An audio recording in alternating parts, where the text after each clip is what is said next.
Manze bana. Bana niko njaa walai, na kuna morio wangu hapa ndani. Acha nimwangalie bana, sijui hata niokolea. Mambo bro bana.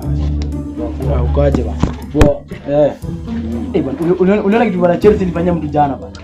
Hata mimi ndo nashindwa bana. Chelsea maribika walai. Manuel chapu wale.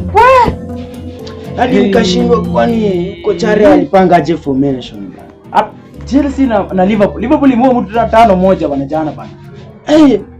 Kwani Manu ni nini bana? Nikwambia bana, hiyo timu imerogwa. Chelsea maribika. Unaona ni kijana dogo ndio anacheza Chelsea jana.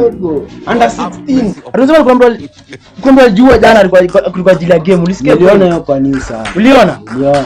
Ati Chelsea fanya ati mtu apige, ati mtu ajinyonge bana. Wewe asieti analipwa. Na si unaona anafanya hadi mjui. Hadi hujaimuona kwa macho hivi. Wewe anafenda kwa shetani. Rada bana.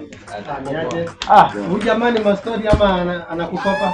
Nikuja kunipigia story ya Manu hapa. Bongo si story, aende to the point, anakukopa hapa. Huyu amejaza mati. Hiyo sifanyangi hapa hivi. Anakopa. Yaani amekuja na story nyingi hapa. Kukopa anakopa. Hutaimwona tena. Nakwambia unachekiona sikia sio hivyo. Unaona nini? Mimi niko nataka rudi nikopeshe tu mayai nyingine bana. Nakuja jioni kukuona. Mayai hapana. Sasa uchumi ni mbaya bana. Sio kikuja kunikopa mimi atakujauza kitu hapa. Radini yangu hata kwanza. Hadi uko na madeni huko. Haya sio hivyo bro. Sio hivyo chekiona kukopa hivi. Ona bro, siwezi kukopa. Wala pesa niko sure pesa inaingia. Ona hizi mayai sijauza hadi. Alafu nakuja kunikopa sana.